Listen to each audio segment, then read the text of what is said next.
There's no genre quite like horror. At its best, it's so much more than guts and gore, or tired tropes and vile torture scenes. It's self-reflection. It's catharsis. It relies on your own fears, traumas, and beliefs to create resonance with what's laid in front of you. The more vulnerable a work is, the greater its opportunity to connect with, or possibly alienate, its audience. This is precisely what makes Silent Hill 2 such a memorable and pivotal entry in the horror game genre. Its sheer vulnerability creates a game wherein even alienation feels like connection. I say all this to emphasize that the upcoming remake of this 23-year-old game is an incredibly exciting prospect to me. Though the original holds up well, there's no denying that it feels quite dated, and not always in an endearing time capsule kind of way. There's also no denying that the game is incredibly influential. Its DNA is woven into countless horror games and horror-adjacent titles, with last year's Alan Wake 2 proving that even decades later, this continues to be true. This ultimately elevates Silent Hill 2's status from great game to a genre essential, albeit one that is frustrating to play or even simply access at the moment. A remake, then, seems entirely warranted. However, following Konami's recent treatment of the Silent Hill series, and production partner Bloober's own perceived missteps, many have wondered if the company truly has a grasp on what makes Silent Hill 2 so special, and whether it can effectively remake it. It's a fair question, especially after a handful of less than impressive trailers. While my jaunt through the game's opening hours, including the infamous Woodside apartments, can't make for a complete answer, what I saw left me impressed. Assuming the game's tone remains in place and what I played is a proper indication of what's to come, the upcoming remake could be an exceptional and reverent experience.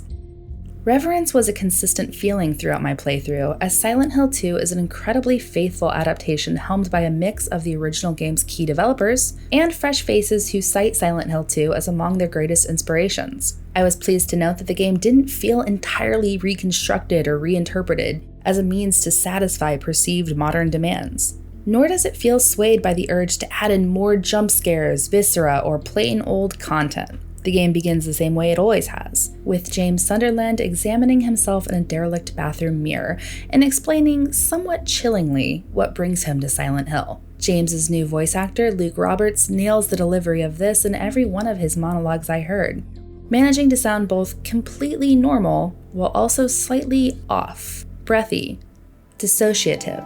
It's ridiculous. Couldn't possibly be true. That's what I keep telling myself. As he makes his way down the winding, fog-drenched footpath that leads to Silent Hill, he passes a familiar red symbol, one of those long-forgotten save points. And yes, they remain vital and are the only form of saving progress in the remake. James then offers the same strange meta remark he did in the original game. Looking at this makes me feel like someone's groping around the inside of my skull. Though it seems like a small thing to be excited by, the game's retention of these minor, surreal situations — there was a hole here, it's gone now is another that comes to mind and is still present — feels like proof that the team understands how these quiet moments ultimately establish a more extreme level of dread than a high-fidelity Pyramid Head jump scare might. In fact, just the sheer retention of the game's opening slow burn feels like a triumph. Silent Hill 2 earns and relies upon the way its opening minutes and their grotesque creatures found within them crawl.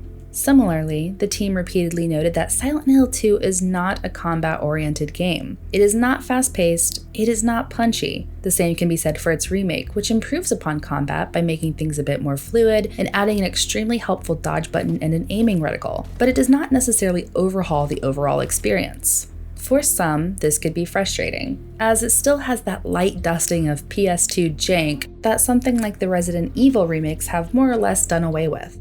However, I found that the remake's combat actually feels perfectly in service to the rest of the game. Part of what makes Silent Hill 2 as terrifying as it is are those small bursts of panic and tension that arise from its cumbersome combat. The remake seems to accept and build upon this, taking away the more unruly and frustrating aspects of combat while letting the game retain its sense of friction. Combat feels solid in Silent Hill 2, but it's not at the forefront. Fortunately, the team being so forthcoming about that means that combat is treated truly as a secondary part and doesn't feel awkwardly pushed to the front and promoted only for it to feel less polished than your average survival horror game in 2024. Another way they emphasize this within the game is by retaining the remaster's choice to separate the combat and puzzle difficulty settings. allowing you to fine-tune your experience and select what level you wish to engage your brain or brawn. It's also worth noting that the main menu contains an impressive amount of accessibility options. We're talking pages of them. Whether a player has visual, auditory, or motor impairments, or merely likes being able to tweak a robust amount of player preferences, the option to do so probably exists in Silent Hill 2's remake. This is just another way that Silent Hill 2 emphasizes constant, meaningful upgrades rather than embracing complete AAA modernity at any cost. Of course, I can't gloss over the most drastic of all of these changes, the game's visuals. With the recent ongoing wave of remasters, remakes, and the like, the number one thing that I ask myself when playing these games is, does this feel like an attempt to make things sleek and modern? Or did they successfully create the bridge between what was once there and how my imagination expanded it when I played it all those years ago? The Silent Hill 2 remake does the latter, and it does so exceedingly well, and this is a welcome surprise considering how rough some of the trailers published by Konami and Bloober look. The Silent Hill 2 remake is a gorgeous game that doesn't abandon the grime, grotesquerie, and yes, fog that made the original game so mesmerizing.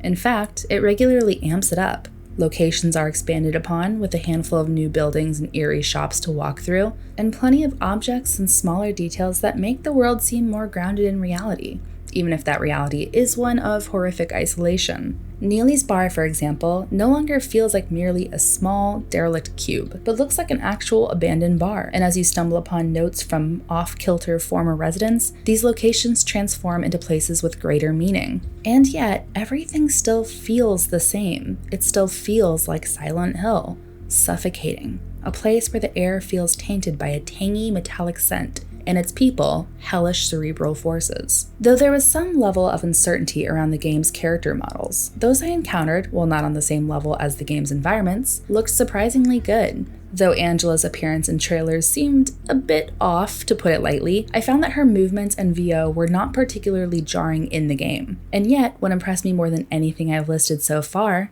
was the game's music and audio.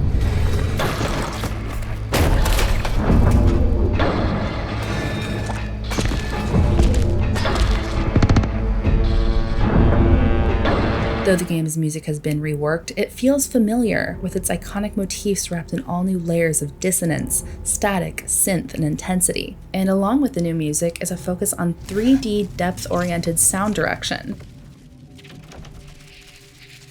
meaning steps, scrapes, creaks, moans, and shrieks feel even more unsettling, though remarkably more helpful as well. While the tracks I heard felt similar to what already existed, everything feels a bit deeper now, a bit darker, and it works incredibly well. As danger encroaches out on the streets of Southeast Vale, sharp, abrupt, and dissonant chords get your heart beating faster. In especially tense scenes, the sound takes on a life of its own. It feels like it's breathing alongside you. In short, I was incredibly impressed by the time I spent with Silent Hill 2 Remake. It is surreal, cerebral, horrifying, and grotesque. All of the things that made the original title such a remarkable game not only for Konami, but for the horror genre as well. Considering I was resigned to the game's beginning hours, and it's worth noting here that I'd estimate we're looking at about an 8 or so hour experience in total, based on what I imagined to accomplish within 3 of them, it's hard to tell if the game will nail its tone and message, if certain plot twists will remain as vile and unnerving, and if the studio will fully commit to creating a suffocating psychological hell above all else. However, after my time with Silent Hill 2 Remake, and after months of witnessing the internet and myself hem and haw on whether or not this remake has the capacity to be good, I am no longer on the fence. I am thrilled that the wait for the full experience is almost over and will be brushing up on my bravery until the game launches on October 8th.